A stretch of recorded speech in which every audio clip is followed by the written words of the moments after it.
gizmos, and I'd probably need that big honkin' board that you showed me.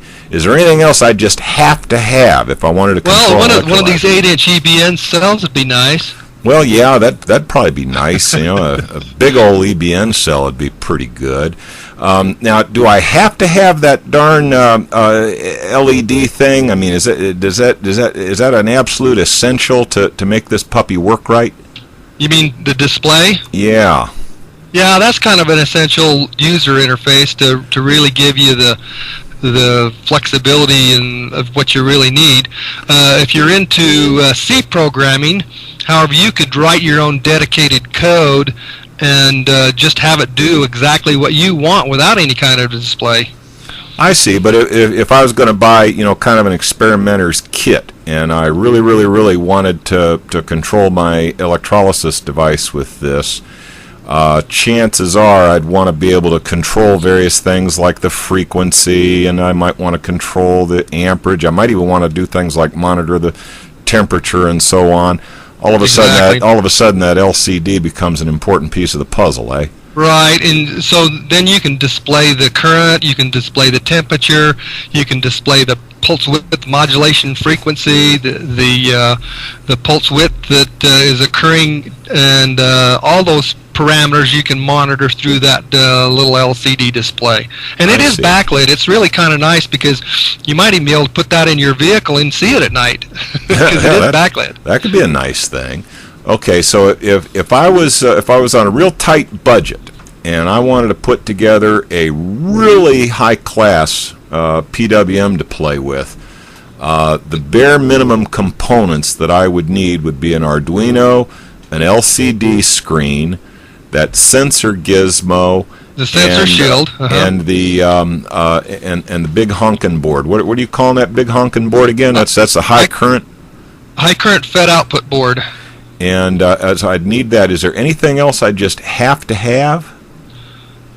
Besides a little wiring, of course. I mean, you know, we have other toys here. You know, one of the things that we have here. I know, but man, I'm a poor boy. I work for a living. Sensor shield board, or it's a power supply shield board that will allow you to have an external power source input that makes it kind of handy. I haven't used that because, to be honest with you, you know, there's a circuitry on fed output board. I lost about half a sentence there, but that's okay. Let's press on. Okay. Anyway, so there's a dip switch that you can set up the high current side of the board and feed it back to the voltage regulator. So you really don't need that. But you know, if you want complete isolation between the input circuit and the output circuit, which I think is a good idea myself, then this power supply board is kind of a nice little feature. Gotcha. Now I think I'm starting to understand now. Now, how do all these pieces go together? I mean, I've seen some pictures, particularly in the lead-on to that that clown Scarecrow. He does this show every Thursday night, and I think I saw in his lead-in some pictures of these things all stacked up. How does that work? Okay, this is the DeMillanova right here, and I'm going to I'm going to use this dual wide board. I need it for demonstration purposes. Otherwise, you could stack them up directly at one on top of the other. I see. Okay, and there's the Arduino underneath there. I see. So let me move this board a little bit so we get closer here. So anyway, we got the Arduino on the bottom and this dual wide shield on top. Now what I'm going to do is I'm going to stack the sensor shield on top of that double wide, and then I'm going to stack the display on the other half of that double wide. But I could have just as easily stacked them all on top of each other. And the only reason I didn't do that is these clip leads right here. For the demonstration, I need to have a connection to, so you can see the oscilloscope and what's going on with that. Gotcha. Gotcha. I think I'm understanding now how all this goes together. Well, it looked like it went together awful easy. Now, so suppose I've got baseball mitts for hands. Is this something I need to have my wife put together for me, or is Average Joe going to be able to put this thing together? Oh, I think anybody can put it together. There's no doubt in my mind that that's going to be fairly easy for just about anybody to stack these boards up. Look, unless you're completely blind, and then you might have some trouble. Yeah, we are running a little short on the time that we've allocated for this. So if you had something you wanted to show these folks, I'd say let's press on. I don't want to steal much more of your presentation. Well, you saw I just stacked it up and plugged it in, and the program's already in this Arduino. If you buy this particular setup with the high current fed output board, the sensor shield, the Arduino, and the display, you will get this thing preloaded. Okay, so it'll come with the operating system already loaded up on it, and basically I just stack it all together and I start playing with my LCD and I can control the various functions. Yep, that's correct. Now you can see here in the background my scope is running. I'm gonna turn the high current power on here. Right now it's at 99% duty cycle because the current switch is off in the output circuit, so it's trying to get to the currents that I had set up here at let's see, it was set for a 22 amp output current, and I'm going to turn this on. Okay. Well, I heard something power up. Go ahead, run a good demo, Allgood. All right, here.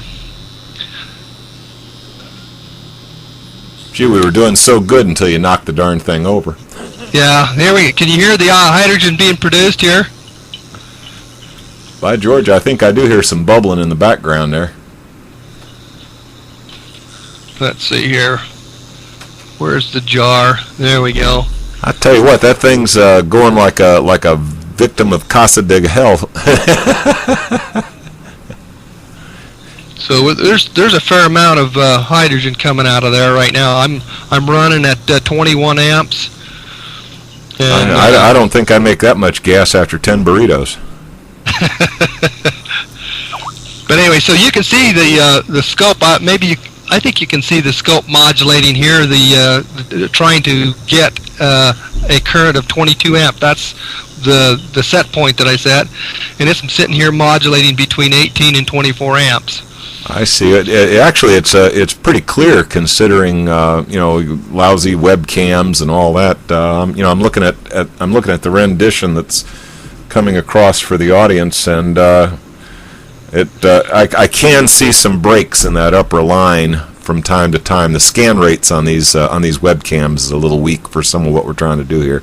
Yeah, and unfortunately, this camera, when I set it up with Skype, you can't do the zoom in. So, anyway, this temperature sensor that I have plugged in here could be connected over on the cell, and once the cell gets up to temperature and is starting into its thermal runaway, it can join in the modulation and keeping the current down in an area that is reasonable. And so, I mean, this is already set up to do this, and with these sensors. Okay, now I know one question that's going to come up. Now we've made this clear in a couple of our earlier shows, but this is specifically intended as an experimenter's device and potentially for sale to OEMs who may wish to incorporate it into their own products. This is not a packaged solution that's going to come in a pretty black box ready to plug and play. This is an experimenter's device. I want to make sure I'm representing it clearly. That is absolutely true. And the only way you're going to find out